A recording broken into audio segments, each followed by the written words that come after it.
ஓம் சக்தி ஸ்ரீ வேலுகாத்த காளியம்மன் துணை. Hi friends, அனைவருக்கும் வணக்கம்.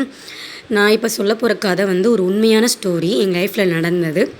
அதை பற்றி உங்கள்கிட்ட ஷேர் பண்ணுறேன். நான் ஒரு 2 வருஷத்துக்கு முன்னாடி எங்கள் கோயிலில் எங்கள் ஊரில் வேலுகாத்த ஸ்ரீ காளியம்மன் திருக்கோவில் இருக்குது. அங்கே கோவில் கொடை நடந்தது. அது கோவில் கொடைக்கு என்னோடய அம்மா, அப்பா, என்னோடய தம்பி, என்னோடய தங்கச்சி, என்னோடய ரிலேட்டிவ்ஸ் நிறைய பேர் நாங்கள் கூப்பிட்ருந்தோம், வந்திருந்தாங்க. நான் என் சிஸ்டருக்காண்டி வேண்டியிருந்தேன், குழந்தைக்காண்டி. அவங்களுக்கு 2 இயர்ஸ் பேபி இல்லாமல் இருந்தது. எனக்குமே அது தெரியும். எனக்குமே 8 வருஷத்துக்கு அப்புறம் தான் குழந்தை பிறந்தது. ஸோ அந்த பெயின் எனக்கு கண்டிப்பாக உணர முடியும். அவங்களுக்காண்டி சில வேண்டுதல் நான் வச்சுருந்தேன். ஒன்றும் இல்லை, சிம்பிள் தான். எலுமிச்சங்கனியில் மாலை கோர்த்து உன்னோட கையால் அம்மாவுக்கு நீ போடணும் அப்படின்னு சொல்லிட்டு எலுமிச்சங்கனியில் நான் வாங்கி தயாராக வச்சுருந்தேன். அவங்க கையால் நல்லது கோர்க்க வச்சு காலையில் அம்மாவுக்கு அது நல்ல முறையில் சாத்தியாச்சு.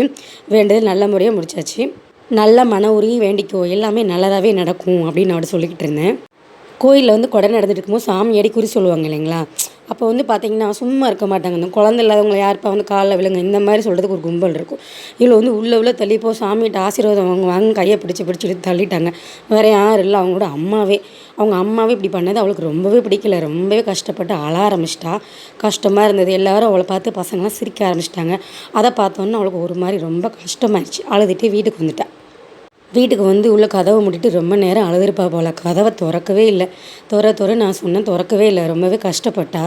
நான் அப்போவே சொன்னேன், கஷ்டப்படாத, எல்லாமே சரியாயிரும். வீட்டில் குழவி கூடு கட்டியிருந்தது. அப்போவே எனக்கு கண்டிப்பாக இந்த மாதம் உனக்கு தங்கிடும் குழந்தை, கவலைப்படாத அப்படின்னு சொல்லியிருந்தேன். வீட்டில் குழவியில் குருவி கூடு கட்டினா ரிலேட்டிவ்ஸ்க்கு சொந்தக்காரங்களுக்கு குழந்தை தங்கும் அப்படின்னு ஒரு ஐதீகம் இருக்குது. அது உண்மை தான். கவலைப்படாத, எல்லாமே மாறிடும் அப்படின்னு. அவளுக்கு என்னென்னா, நம்ம அம்மாவே இப்படி பண்ணிட்டாங்கன்னு நான் அதையே சொல்லிக்கிட்டு இருந்தேன். சரி விடு, இதெல்லாம் தாண்டி தான் நானும் வந்திருக்கேன். இதெல்லாம் என்ன உனக்கு 2 வருஷம் தானே, விடு, கண்டிப்பாக அந்த மாதம் குழந்தை தங்கிடும் நான் இப்படியே சொன்னேன். சரி, நம்ம மனசை ஆறுதல் பண்ணுறதுக்காண்டி ஏதோ சொல்கிறாங்கன்ட்டு சரின்ட்டு அவளும் ஊருக்கு கிளம்பிட்டா. அந்த மாதத்துலேயே அவளுக்கு குழந்தையும் தங்கச்சி. ரொம்ப சந்தோஷமாக இருந்தது. அவள் ரொம்ப சந்தோஷமாக இருந்தா. ஒரு அழகான பெண் குழந்தையும் அவளுக்கு பிறந்தது. அது எப்போ தெரியுமா? வெள்ளிக்கிழமைங்க மதியானம் 12:47 கௌரி நல்ல நேரத்தில் பஞ்சமி தேதியில் பிறந்தா. இது எவ்வளோ ஒரு மங்களகரமான செய்தி!